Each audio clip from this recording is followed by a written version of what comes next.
Right, so this presentation is going to be a bit different than the ones we've already seen on Thursday and Friday, but it's going to be indirectly relevant to Corvid communication. I'm going to focus on how Corvids perceive humans in their environment.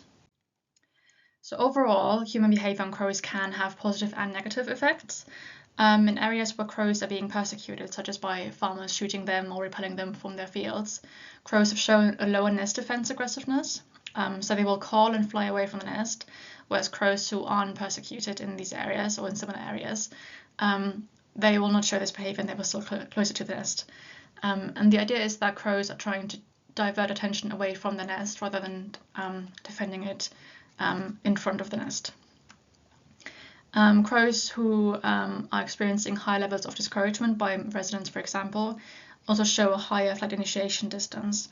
So that means when they're being approached by someone, they're going to fly away earlier than a crow in an area where they aren't being discouraged as much. And crows are being shot rather than, for example, trapped.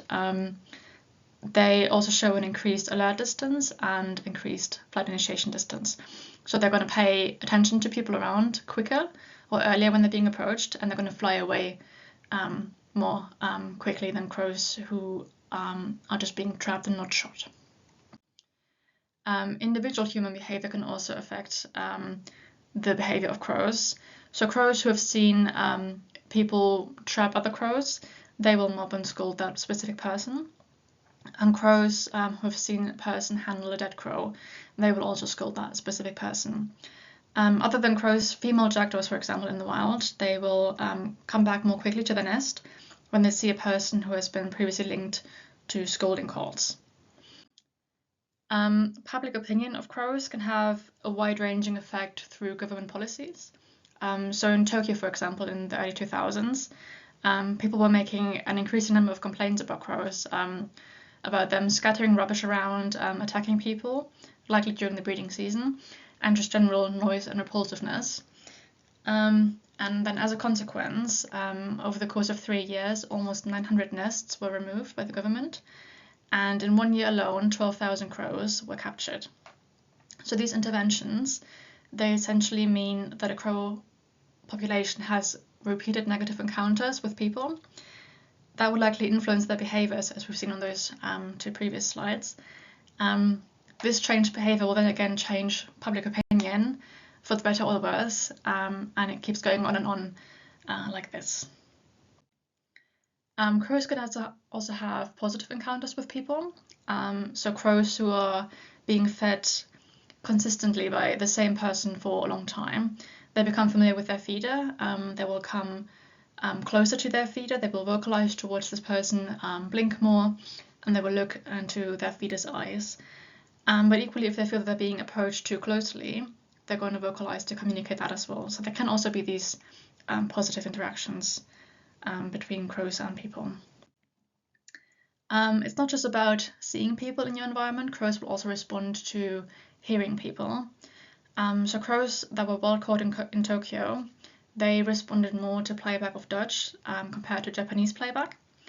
And it's possibly because living in Tokyo, they will have either never or rarely heard any language other than Japanese, and very unlikely they would have heard Dutch before, so it would be a very unfamiliar language. But still, we know that crows can perceive these differences between languages and adjust their behavior accordingly. In the UK, carrying crows didn't respond differently to different languages, but I still found that they responded more to playback of speech overall compared to control sounds such as pigeon recordings. Both in London, which is obviously quite urban, and in Milton Keynes, which is more of a suburban town of roughly 3,000 people. And crows in both of these cities, they will have likely been exposed to languages other than English quite frequently.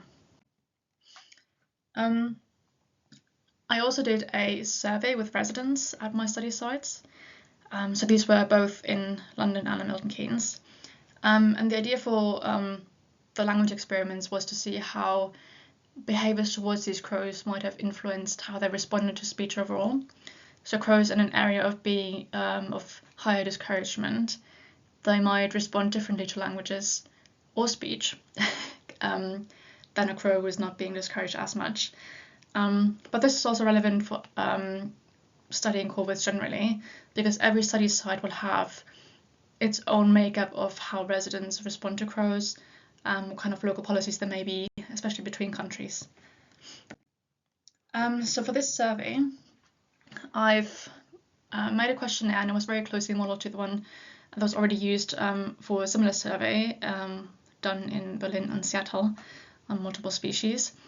But essentially, I've asked people how they interact with crows, so things like how often do you feed a crow? And then they have options such as never, once a week, every day, and so on and so forth. And I also asked them how they feel about crows. Do they like them, strongly dislike them, and so on and so forth. And I then essentially scored them positive or negative points based on their response. So positive behavior such as feeding crows regularly will get a positive point, depending on how frequent it is, and behaviors like chasing crows away will get negative points. And neutral responses such as neither like or dislike a crow, that will get 0 points. I had a decent sample size for London. Milton Keynes was quite small, but that's to be expected given how small Milton Keynes is. The main difference I found between these two cities is in the stronger opinions. So London had 9% more people say that they strongly like crows, but Milton Keynes had 13% more people say that they strongly dislike crows. And the more moderate responses, they were quite similar between the two cities. So in my sample at least, there were a higher share of people strongly disliking crows in Milton Keynes and more in London strongly liking them. For the London sample, they had quite a decent sample size. I also checked whether they could find differences between different groups, so things such as gender, age, which parks people frequent, whether this would affect how they feel about crows. And I found that the only factors influencing their final point score significantly were age and how often they notice crows. So with increasing age, people were getting increasingly positive point scores. So older people are essentially more positive towards crows. And then people who notice crows more often also had a more positive point score. But that might just be because people who already like crows will pay more attention to them just because they like them. Milton Keynes had a couple of people more saying that they feed crows. So Milton Keynes had 20% of people say that they feed crows compared to 17 in London. And they also had twice as many who do so daily. They also had more people say that they scare and chase crows away. So I had 20% of Milton Keynes respondents say that they scare crows away, and 9% saying that they also chase crows. In London, that was only 8% and 3%. I also asked people whether they let their children and their dogs chase crows, because people might not dislike crows enough to chase them themselves, but they also might not like them enough to stop a dog from chasing a crow. And for a crow, it might not make a huge difference whether they're being chased by a short person or an adult-sized person. In Milton Keynes, there were fewer people compared to London who let their children chase crows, but more dog owners let their dogs chase crows compared to London. And then I looked at how the frequencies of these behaviors might add up to likelihoods of crows encountering either someone who's going to feed them or chase them, or essentially do nothing. So I essentially looked at people, how many of them said that they feed a crow every single day, and then added that up pro rata to people who are saying that they feed a crow every other day or once a week, and so on and so forth. These are the likelihoods I ended up with in the end. I found that Milton Keynes was slightly more likely to have people feed a crow, but they were also twice as likely to have someone chase a crow. So a crow in Milton Keynes essentially has a slightly higher chance of being fed, but also a higher chance of being chased. And then obviously a higher share of people will just do nothing and just ignore the crow. And matching the previous research on this, I did find that London had less than half the flight initiation distance, the crows there, compared to Milton Keynes. So the crows in London who are being chased less, they are also less cautious to fly away from people. But it's important to keep in mind that the Milton Keynes sample is by nature more suburban, so that might also influence those measures.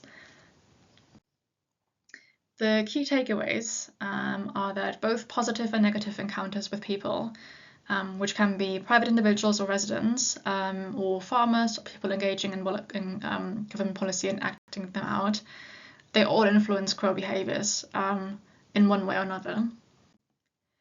And the likelihood of having a negative encounter or a positive one, and how intense this encounter is, whether it's just a mild scaring away or a proper chasing away, they will vary by locations in terms of how common they are and how intense they are. And I think this is important to keep in mind for your own experimental sites, both the ones you already have and ones that you might take up in the future, because this might still influence the behavior you're observing in your experiments to some degree, especially for fieldwork rather than wild-caught crows or corvids generally. In terms of influences on their communication, you might observe a difference in the likelihood of alarm calls. That's quite possible. And if you have multiple experimenters on site, the crows might also be eavesdropping on you talking to each other, and that might in turn influence their behavior just by hearing speech or a specific language that they don't recognize. And lastly, these encounters, they would add up over time.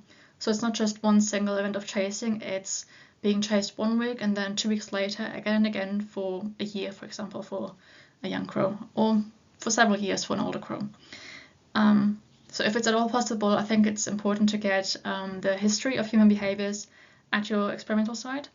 If you can do a resident survey like the one I did, that might also really help, just to give you another angle of understanding what kind of environmental factors your crows are exposed to. It's not just the ones we usually look at, like whether it's an urban site or a rural site, the actual human behavior that the crows experience is also part of that environment. And then, of course, if you already have experience with those crows as the experimenter, this might affect how the crows respond to you personally as well, whether they scold you or have more friendly interactions or maybe friendly vocalizations.